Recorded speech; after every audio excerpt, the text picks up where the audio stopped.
Bismillahirrahmanirrahim. Assalamualaikum warahmatullahi wabarakatuh. Alhamdulillah wa syukurillah wa la hawla wa la quwata illa billah wa ba'd.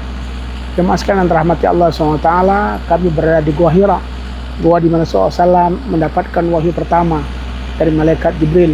Ketika itu subhanallah beliau naik ke atas bukit bukit Gua Hira, pendakian yang cukup jauh perjalanan.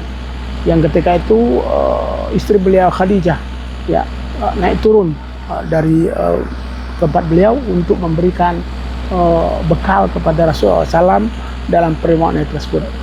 Nampak tilas kami pada kesempatan ini. Maka dari itu kita syukuri segala apa yang Allah berikan kepada kita, karena sesungguhnya Muhammad senantiasa berjuang untuk mencapai sebuah kebaikan, untuk mencapai sebuah kesempurnaan, untuk mendapatkan ridha Allah SWT.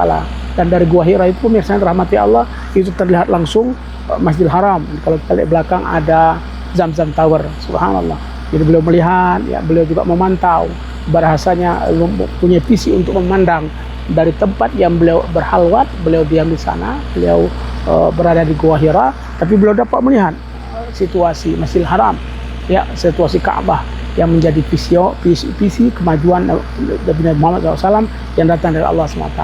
Maka di antara kita marilah senantiasa kuatkan diri kita, kuatkan segala semangat kita.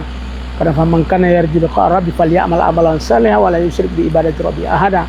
Siapapun di antara kita ingin bertemu dengan Allah dengan kebaikan dan kesuksesan, falyamal amalan salihan, maka berlakukan pekerjaan-pekerjaan produktif, wa la yusyrik bi ibadati rabbi ahada, jangan pernah melakukan syirik dan mendoakan Allah SWT. Mudah-mudahan kita tetap semangat untuk senantiasa menjadi insan yang saleh, insan yang dirahmati Allah SWT. Syukran jazakumullah jaza. Khairul kalam wallahu muwaffiq ila aqwamit thoriq. Assalamualaikum warahmatullahi wabarakatuh.